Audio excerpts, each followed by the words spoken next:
Even if I don't understand what you exactly do, you're on our team, and we're so lucky to have you here. He just like represents the smile of B-Tech, and so I'm just like so grateful to have met him and been able to like enjoy his smile. He's one of those guys that's a happy guy. I don't know what the heck. You know, I didn't know what to think of him when I first saw him. But then you started seeing who he was later. And those are the times that got precious. When I came on board 4 years ago, and it was so fun because I had just finished the business program, got my certificate, and the teacher, one of the instructors, told me, you should apply to CDD. They need somebody who's good at grammar. And I submitted my application, and 45 seconds later, Mason called me. We could not have found a better person. And to not only to do the job, but to be passionate about it and be excited about doing that job and teaching people, it's just been so fun. You never had to say, hey, Alan, can you come in and be excited about your job today? You know, he was, sweating enthusiasm. It was just exuding out of him at all times and excitement for doing the job, and that was really nice. And I will never understand his love for that and knowing all the big, long words in English and all the things, but at the end of the day, he's so human and so kind and so that every person feels that you matter to him. It's like, how can so many people matter? But you do. He likes to put haikus in curriculum and funny stuff like that and stuff we don't understand. If you go into Diesel, you will find a couple of haiku. They wanted it to start with ubiquitous. I said, okay. And those guys thought that was so funny. And then they had a bunch of their students come and say, can you help us write poetry to our girlfriends? And one day I wrote 4 poems wooing different ladies. We couldn't read it. He couldn't read it. I couldn't read it. His handwriting is, I can't read it. And one was a Star Wars one. He said it succeeded. One guy was giving the same poem to 10 different girls, he said. And then I'm not sure if they could read it either. I just would like to say thank you for always being able to be a little bit unprofessionally professional and making the day go by a little better.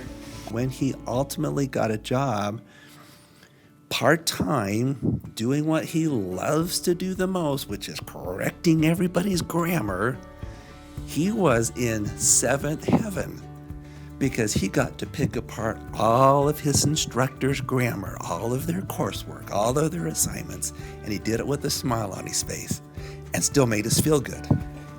And I think if you look at me, you would say, yes, Alan is one of the most enthusiastic people I know. I have a lot of enthusiasm. You know what my passions are. I love to write. I took a writing class from Alan, which was one of probably the best writing classes because he teaches writing so well. I know that you're a writer, and when I first met you, I explained I used to write too when I was younger, and you really inspired me to get back into writing. And I'm writing a book now, and I would not have started writing it again if it weren't for you. So thank you for bringing back something to me that I loved forever. Last year, I had the privilege of caricaturing Alan's face, for our Relay for Life team shirt. And I thought it was going to be really hard to catch Alan's signature sparkle in his eye and that ever-present smile. But it was not hard at all because it's impossible to not grasp his joy that he expresses every time you're with him. As an editor, I edit and I think about words all the time.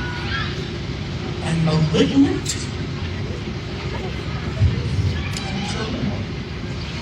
are pretty loaded words. And he mean, both of them, not one of them. So, for a moment, I kind of laughed and said, "This is the first time my wife's ever been wrong." I did not have whatever she thought I had. I had terminal cancer. It took 45 seconds for me to go through all the stages of grief and to get 20 seconds. Because my life philosophy has always been, never worry about what you can't control. Control this. I had told God that I wanted 3 things. I wanted to keep singing with my primary kids. I wanted to publish my next album. And I wanted to return to work. Even if it was only for a while. I know that when I got my tumor and I wanted to come back, I know that HR was a little nervous. You don't have people with terminal cancer working for you. That's weird. But I told them I was coming back, and I did.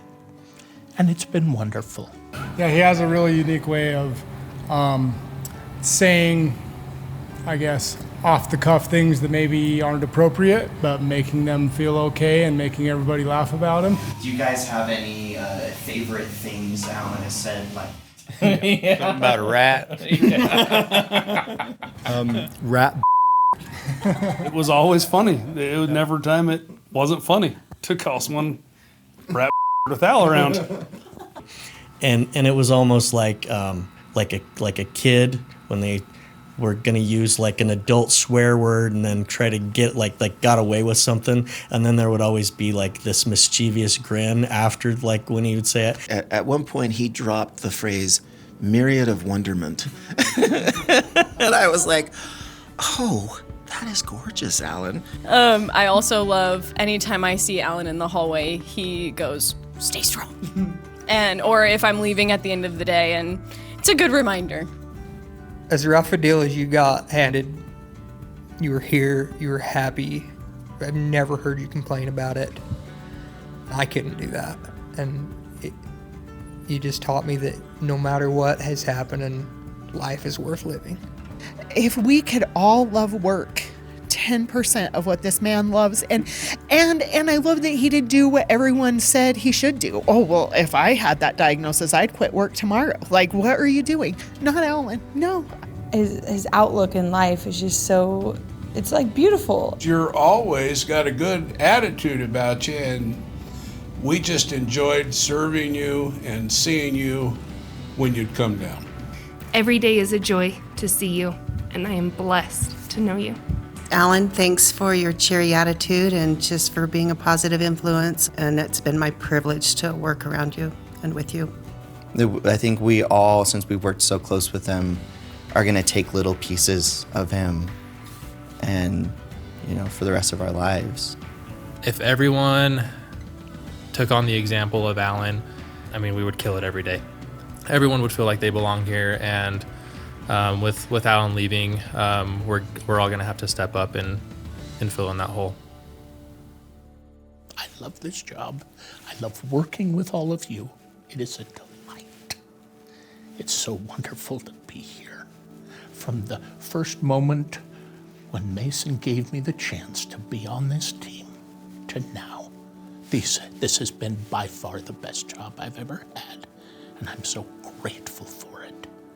Thank you for letting me work with you. I love it. Hooray for Alan.